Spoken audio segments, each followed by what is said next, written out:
If someone asks who the most precious gem of Indian cinema is, there is only one answer. Our very own style manan Rajinikanth. Even though he is a big superstar in movies, he is a very humble and kind person in real life. Once, Rajinikanth sat in front of another actor and cried while talking about his first love. Do you know about that love story?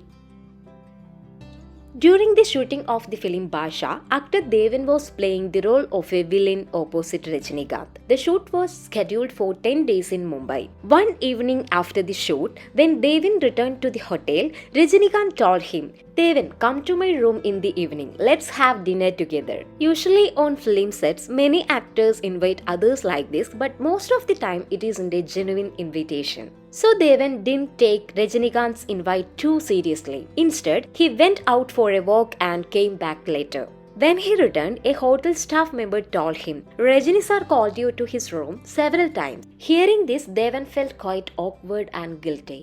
He realized he might have made a mistake. He immediately went to Rajinikanth's room. Rajinikanth welcomed him warmly, wearing a white kurta and a gentle smile on his face. The two of them began talking about cinema and their work. Then the topic shifted to love. Rajinikanth asked Devan about his first love. Devan started sharing his college love story. After listening to it, Rajinikanth's eyes filled with tears. Devan, surprised, asked curiously, "Sir, why are you crying? Did you ever fall in love?"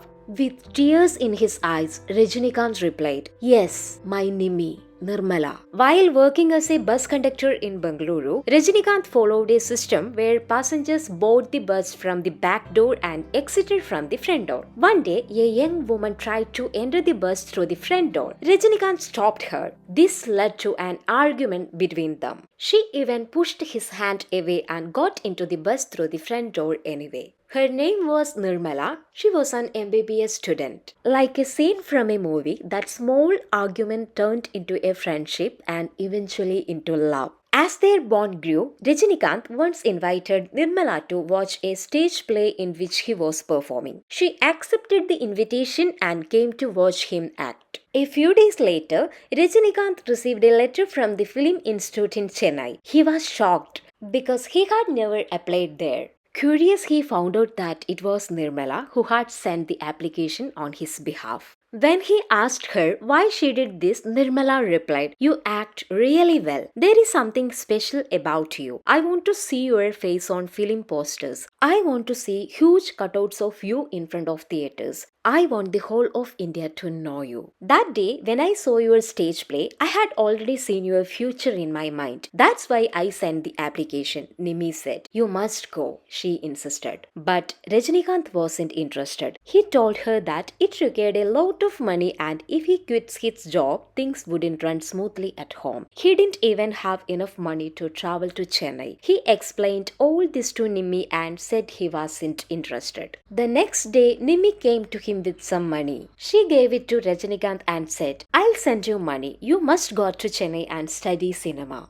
Rajinikanth eventually quit his bus conductor job and moved by Nimmi's dreams for him, went to Chennai to study acting. But within a few days of starting his course, Nimmi disappeared from his life. There was no news from her and the money stopped coming. Rajinikanth somehow managed with the help of friends who sent him small amounts like rupees 1 and 2 through money orders. Still in his heart, he believed in Nimmi. Eventually, he returned to Bengaluru to search for her, but no one knew where she had gone. When he went to her house, it was locked. He asked the neighbors, but they had no idea either. All they could say was they packed up and left. We don't know where they went. No matter how hard Rajinikanth searched, he couldn't find her. A girl who came into his life like a mystery, left like one too. But her words turned out to be true. The conductor Shivaji Rao she once believed in did become the superstar Rajinikanth. Yet, Nimmi never came back to see him. Maybe she is no longer alive, he said, or maybe she is somewhere quietly happy that the man she loved has become a superstar. Even after coming this far in life, even though everyone knows and sees me now, she never came to see me. Rajinikanth shared all of this with Devan, tears rolling down his cheeks. Then he asked Devan, Sir, why hasn't she ever come looking for me? Even after I've come so far, why didn't she want to see me? In that tearful question lies the pain of Rajinikanth's first love, a love that was lost but never forgotten.